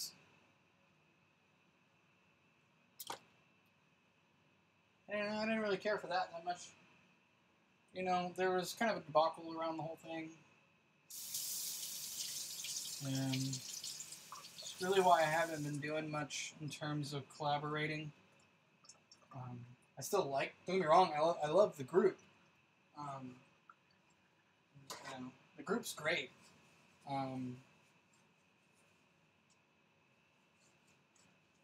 Just people sometimes get really upset about collaborations. So I try to support people in the group as much as I can. You know, I subscribe to channels, I watch videos, which, if I have to admit, I haven't been doing much of lately.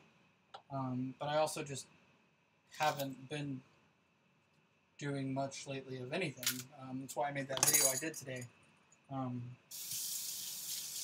know, I've been kind of away. So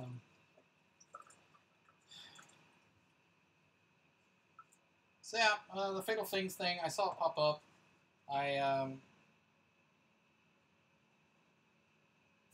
You know, I took a look at it, and while I think it is a great idea, I think it's really cool. I just don't think it's for me. Just because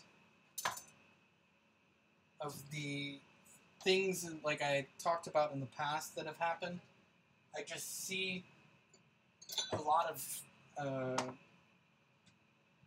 possibility for those kind of problems to crop up again,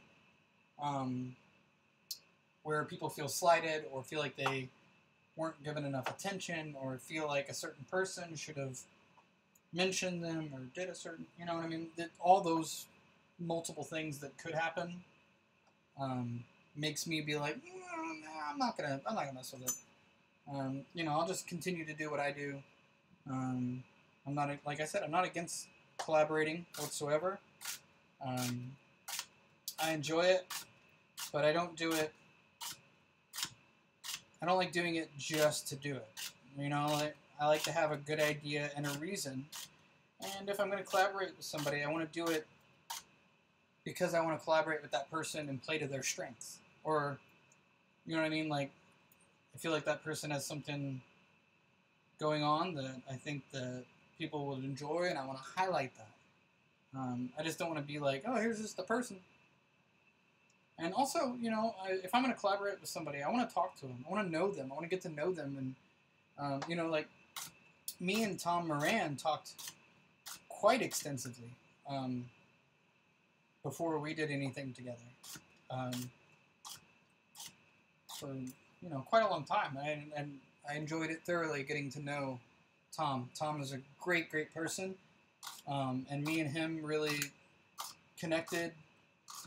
You know, we share a lot of similar views when it comes to keeping tarantulas, other things. I mean, like I was talking about ADHD earlier. Tom had some great insight on that because I don't know how, but we came to talk about that. I think I was probably telling him how I got into tarantulas. And so, you know what I mean? Like, we talked a lot. And I don't collaborate. I don't like collaborating with people that I don't really haven't had a decent conversation with. I might shout out somebody like, you know, hey, I saw this video. I like this person. You should check them out, kind of thing. I'm fine with doing that. But in terms of like actually doing a collaboration, you know, I gotta know you. And the way that the Fatal Things thing, I think they've changed it now, which is probably for the best because there was some uproar about it. But at first, it was you were grouped up with somebody. You might be grouped up with somebody you don't even know. You don't know that person's channel. Do you want to be associated with somebody without knowing them? Because in the past, I'm not going to name names. In the past, we've had some people in the tarantula YouTube community that aren't quite maybe represent some values that I agree with in other ways. And, you know, there was some backlash with some other people. I mean, we're really getting some drama now, aren't we? People are going to be like, go watch that video of Mike on his second channel just gossiping. I just have concerns about collaborating with people. Because some people, like I said, have just turned out to be a little bit different than what I thought they were initially, just based off watching their videos. So I like to chat with people. Also, you know, like people send me friend requests on my personal like Facebook, and you know I don't.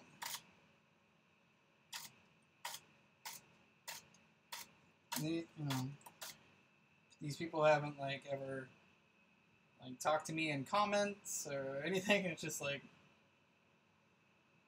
well, how about we chat some and like comments and stuff like that. Get to know you, and then I can add you on Facebook as a friend. you're good, man. You're awesome. I don't know if you've tried to add me. If you have, and I haven't responded, that's why. But yeah, if somebody just randomly adds me and I don't know their name, like as in never had a conversation with you before, I'm probably not going to accept because I've never talked to you.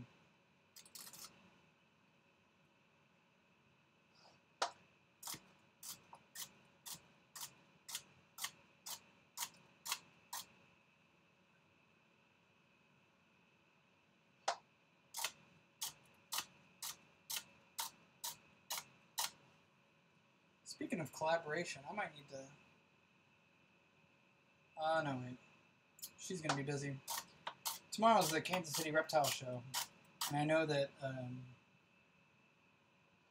Chelsea from 8th Page is going to be there. And I've been wanting to do another Tarantula Keepers in Cars Getting Coffee like I did with Kat with somebody else. And she's really close. So eventually I would like to do that with her. KC, born and raised. No. I was born on the in Illinois, just on the Illinois side of St. Louis, and after that, lived all over Missouri. My parents divorced, and my mom moved a lot, and so I was bouncing between my dad, who lived pretty much in the same spot I was born for pretty much his whole life, between there and everywhere my mom has lived. And my mom moved to Kansas City when I was like, I don't know what age. I was in like 8th grade. And then I've lived here since like 8th grade. After high school, I moved back to St. Louis where my dad lives. It's where I met my wife. That area is really shitty. So I was like, me and you got to go back to Kansas City. And we did that in 2006, and I've been here since then. But I went to high school here. So high school here, moved to St. Louis, stayed there for like 2 years, and then moved back here and been here ever since.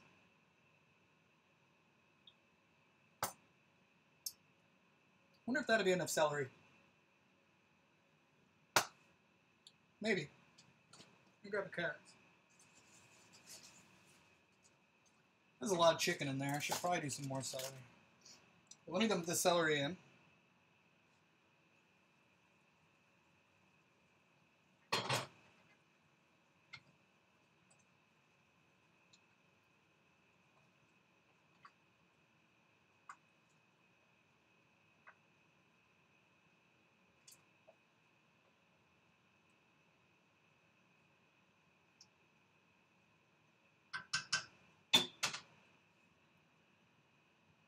Know any tarantula keepers in Florida? Yeah, actually I do. If you check in my videos, at the bottom in the description of every video I post a link to a tarantula Discord channel.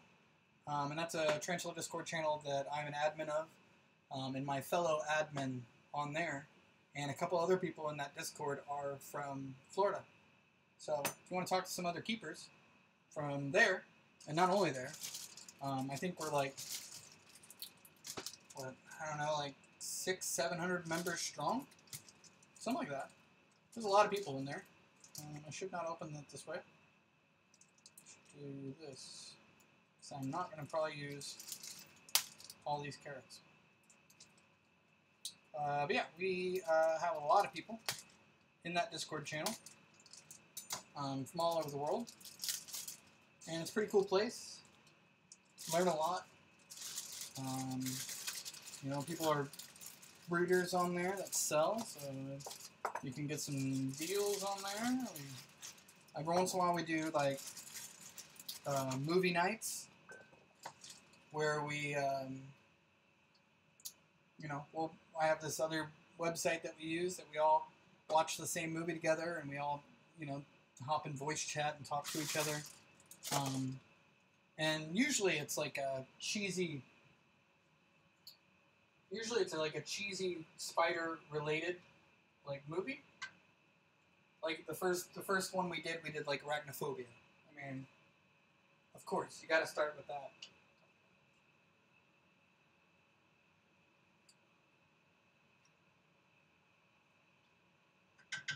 That might be enough celery.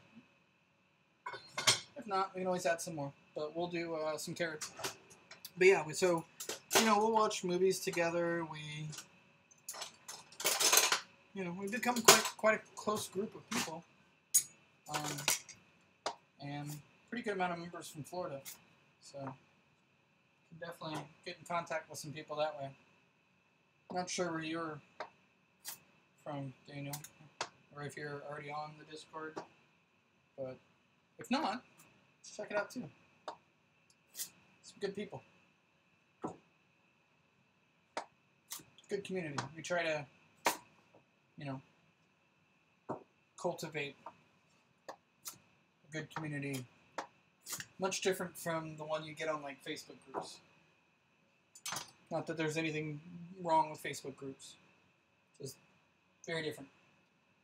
So I'm going to step over here and peel some carrots.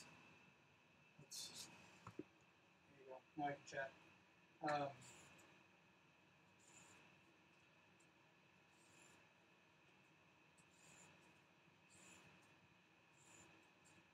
Yeah, the Facebook groups can be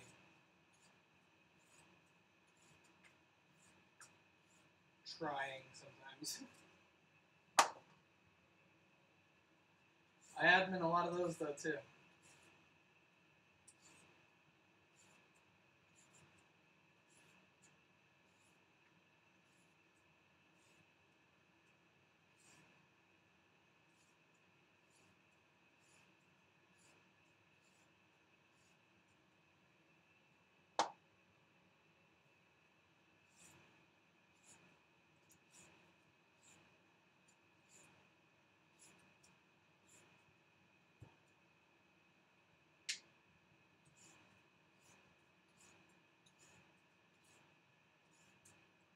Yeah, going back to what you were saying earlier, if you learned your husbandry from Tom Moran, then you probably got good husbandry.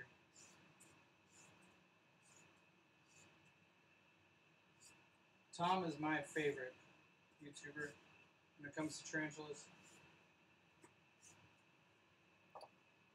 He's very dedicated to his knowledge and his keeping and providing said knowledge. I definitely like to make videos to provide knowledge, but I wouldn't say that it's my number one priority. I think my number one priority with my channel is just to entertain. I like to educate. Education for me, though, for my YouTube channel, education is the second thing I want to do. I want you to learn things about tarantulas while maybe having a laugh. But I definitely don't want to misinform. So I think you can definitely entertain without being someone who misinforms. Because there are channels out there where entertainment is definitely number one, and education isn't even number two.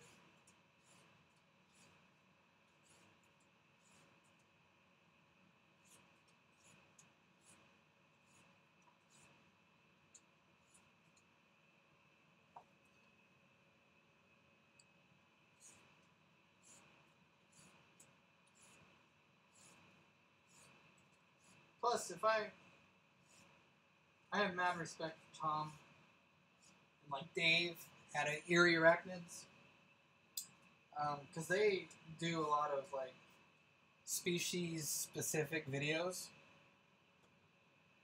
and I couldn't do that over and over again. You know, like I have a hard enough problem doing a feeding video because I don't like the fact that I've made many feeding videos. Because everybody makes feeding videos, and I just, every time I go to make one, I'm just like, ugh, this is so boring. Everybody makes feeding videos. But, that being said, feeding videos are what get the most views on my channel.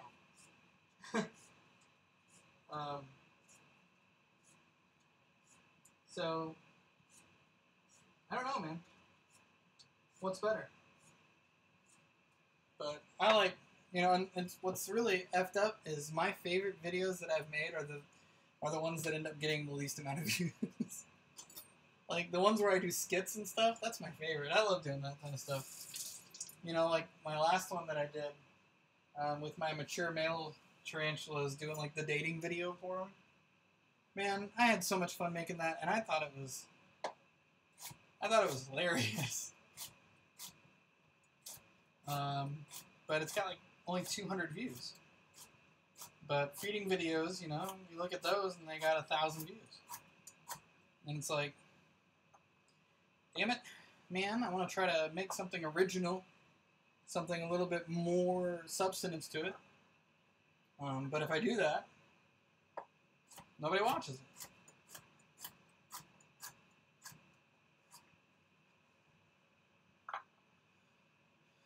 You, him, and Petco tend to be the main ones I watch.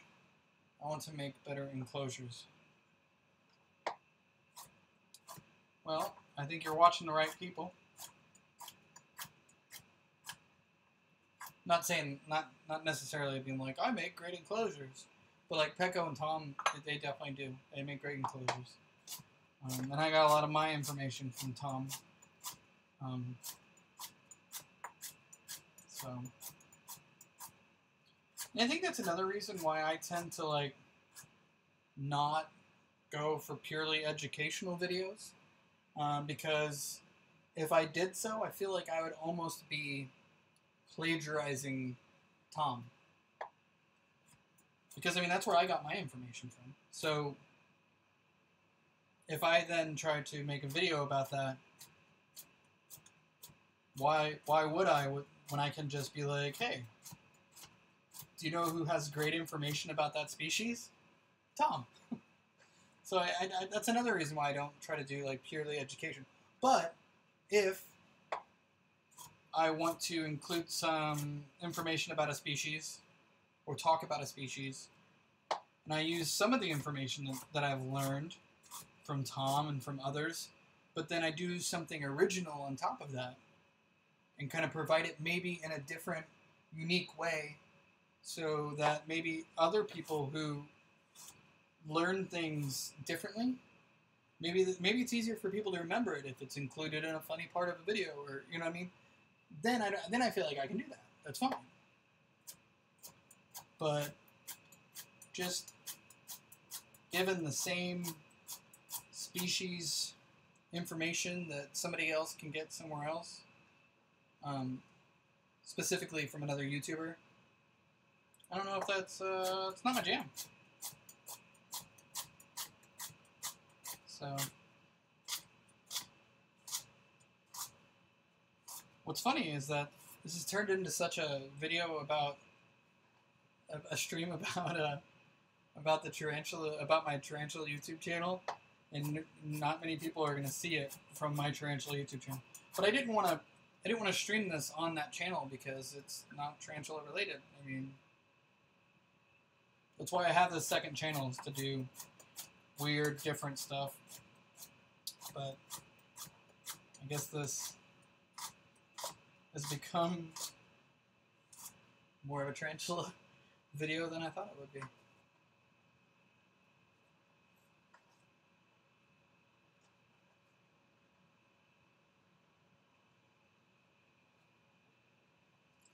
But yeah, Tarantula Time. I don't know off the top of my head if I've watched your stuff yet.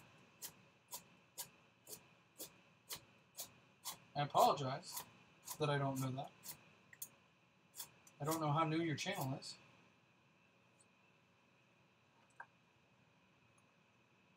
But I will definitely make sure to do so. And you know what? If you want to learn about enclosures, and if you make enclosures like your thing, I think there's a great market for that, because a lot of us make our enclosures and we show them off, and then we might make, you know, one video about a particular enclosure here and there. But you know what? I don't see a lot of channels focusing a lot on enclosures specifically, like, you know, like, I don't know. And I think, to be honest with you, I think my arboreal enclosure setup video might be my most viewed video ever.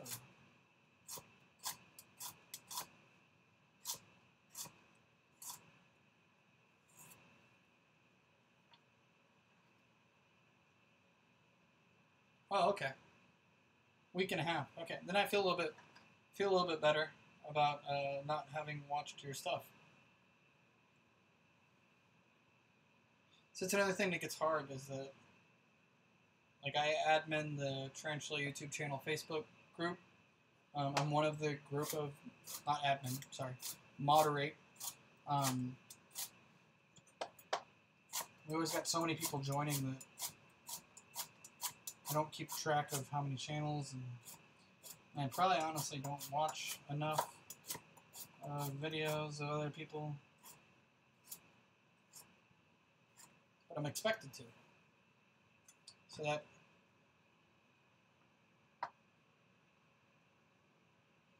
alright, there's a lot of carrots. The wife likes carrots. Alright, let's steam them now. Let's put in some carrots.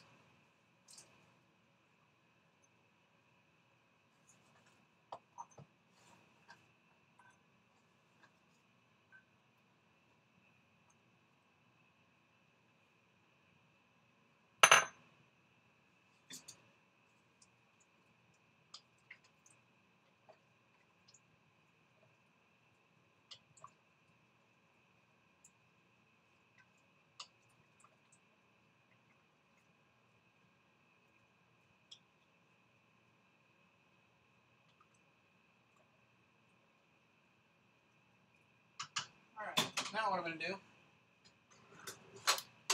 is just have a quick taste of what's going on in here. I can already tell that I'm probably going to need to put more thyme in there. I don't see a lot of it in there. I can't really show it.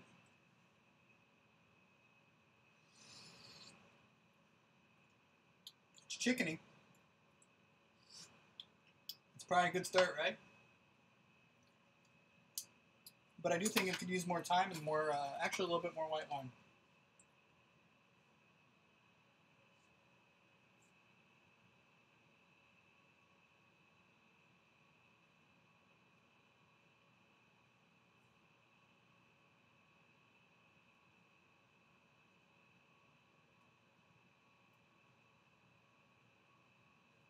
This might be a late dinner.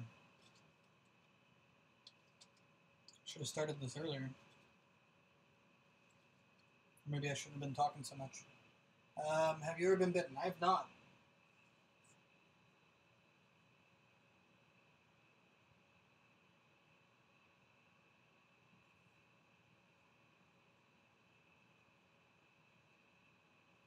I go to great lengths to try to not put myself in that position. Closest I've ever come, probably, is that hottie running up in my armpit. That was a wake-up call. That'll wake you up in the morning.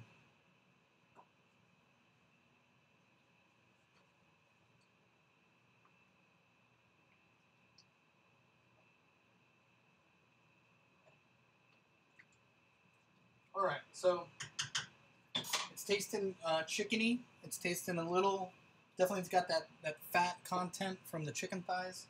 So I'm going to try to balance it out a little bit with some more wine.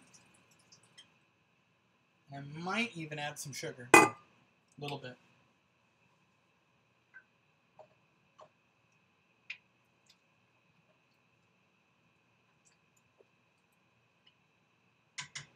But now we got the little bit more herb.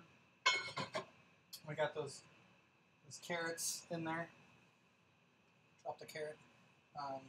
We'll let those flavors mingle a bit, and then we'll test it again. But I mean, for the most part, we're fairly done. The only next thing we have to really worry about is the dumplings. But like I said earlier, I cheated, and I'm using biscuits. I haven't been keeping since I was 8, and I'm 34 now.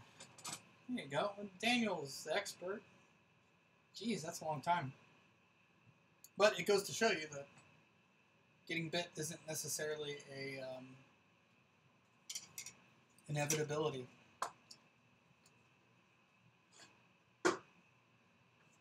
Which a lot of people seem to think it is. When I get bit. I haven't been bit yet. But when I do.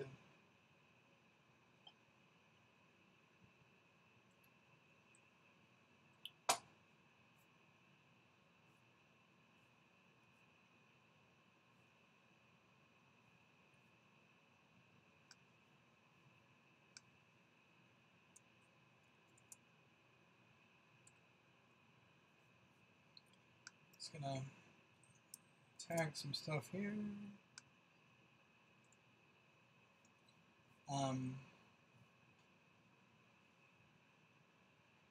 Yeah, so I got the reptile show tomorrow. I have like $200 something credit with one of the breeders because I sent a whole bunch of had sent to her like my half of a breeding project of Salmopus armenia, because the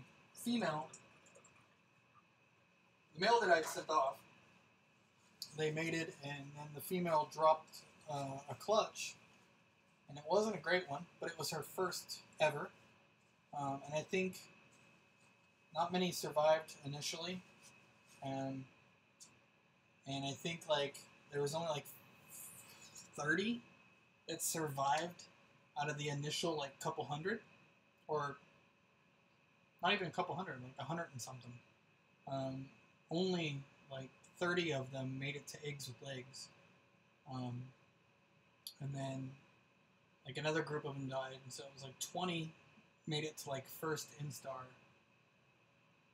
or I don't even know what was that.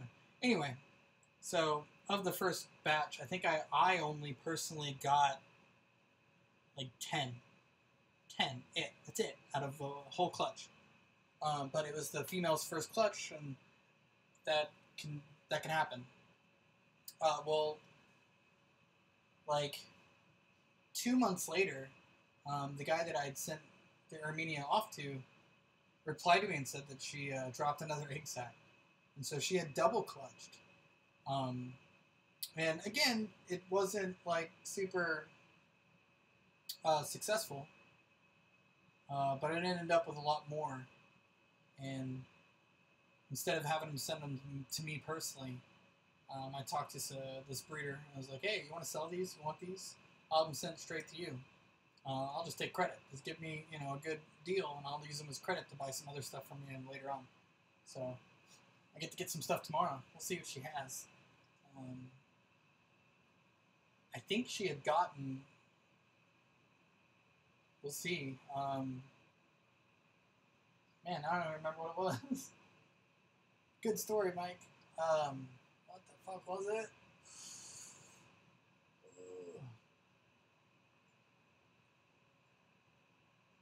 I think it was an Aphanopelma species, maybe? I don't remember. I don't know. She's always got some interesting stuff, so I might come, she might have something real cool. So I'm excited for tomorrow because I might have some real cool stuff to show you guys.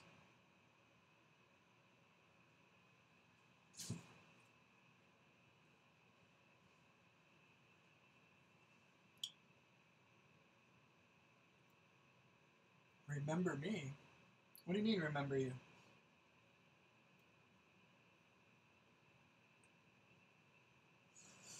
I don't get what you mean. I can look up.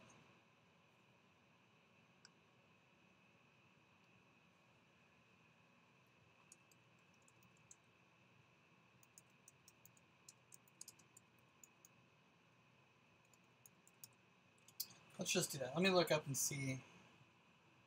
I'll be waiting to see the video. Yeah, there you go.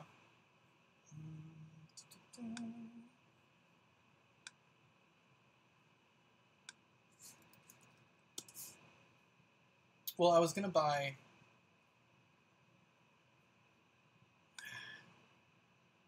You know what? Forget it. Oh, when you're shopping. No, actually, I'm actually going to use some of that credit because this particular breeder also goes to St. Louis. So I'm using some of my credit to have her give Tarantula Cat some stuff because Cat's my homie. So it was supposed to happen last month, but things got mixed up and she didn't give Cat what she was supposed to. But it's going to work out because I think this other species, why can I not remember it? I think this other species is a little bit more rare, but it didn't come in time for the last St. Louis show. But she should have it, I think, tomorrow. But we'll see. But yeah, I might come home with a pretty good amount of stuff tomorrow. I have space now because unfortunately I lost so many recently. Yeah, that is what it is. I'm going to be doing some rehousings too. My Nandu Trapepi is going to be going into one of the big Exoterra finally. The one that my mature male Lacidora parabana was in.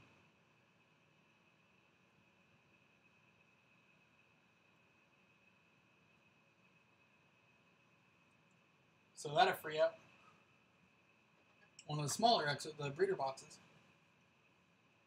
Yeah, I got some stuff to do.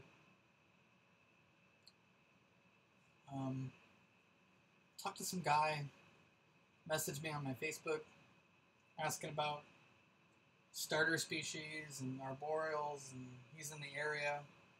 Biggest tea that I have currently is probably my P. regalis, my Pokey. She's pretty big. And then second would probably be my Grammostola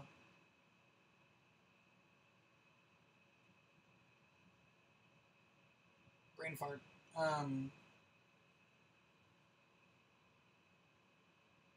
Would probably be my Grammostola. Why can't I think of it all of a sudden? I don't know why. I'm having brain farts left and right. Can't remember my names. I'll just go look at it real fast.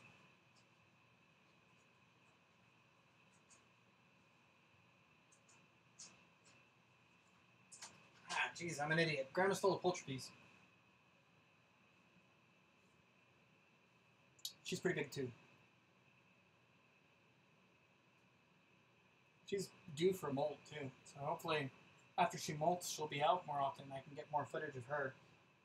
My big regalis girl, she, in my enclosure for her, I had a cork bark backing to it, and I had it glued to the back, and the glue became unstuck and the cork kind of like leaned forward, and so now her favorite thing is to stay between the glass and that cork, so she is almost never visible. So I need to fix that, but in order to fix that I would have to get her completely out, and that's just hard to motivate yourself to do. Let's get this full-grown Pokey out of here. I need to get her out just to do general maintenance anyway, because she loves to poop all over the glass. But, yeah. Try parm cheese on your final dish, by the way. On chicken and dumplings? I don't think I've ever had cheese on chicken and dumplings.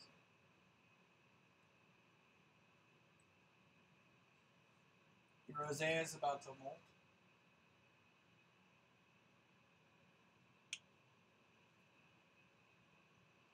That's exciting. I love my Rosea. She's quite the character. See if anybody else is chatting in Discord. Nope.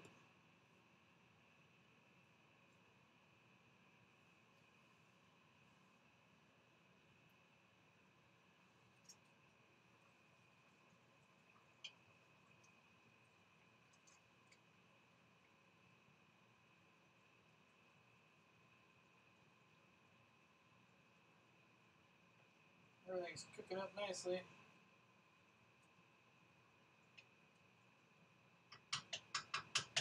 Alright, let's give this another taste test.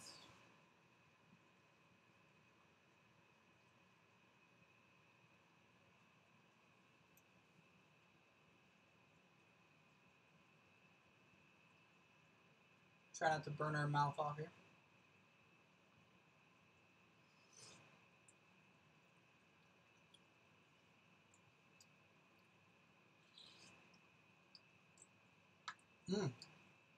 That is good.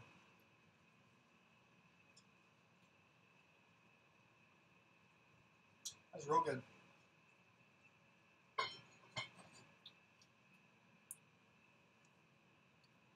All right, well, I'll tell you what. There's not much left to this. It's just got to cook a little bit longer. I'm going to take the biscuits out of the tube and cut them into quarters and throw them in there at the very end for like the last 20 minutes. And then everything will be done, and then I'm going to eat. But I think this is a good place to stop for now. My feet kind of hurt. Been on this tile floor. I'm going to go sit down for a bit. Relax while this finishes up. But this has been fun. Thank you guys for chatting with me on this really weird random video. Look forward to chatting with you guys in the future. And yeah, I'll let you guys know what I pick up tomorrow. But hopefully it should be some pretty cool stuff. Thanks for chatting, guys. Have a good one.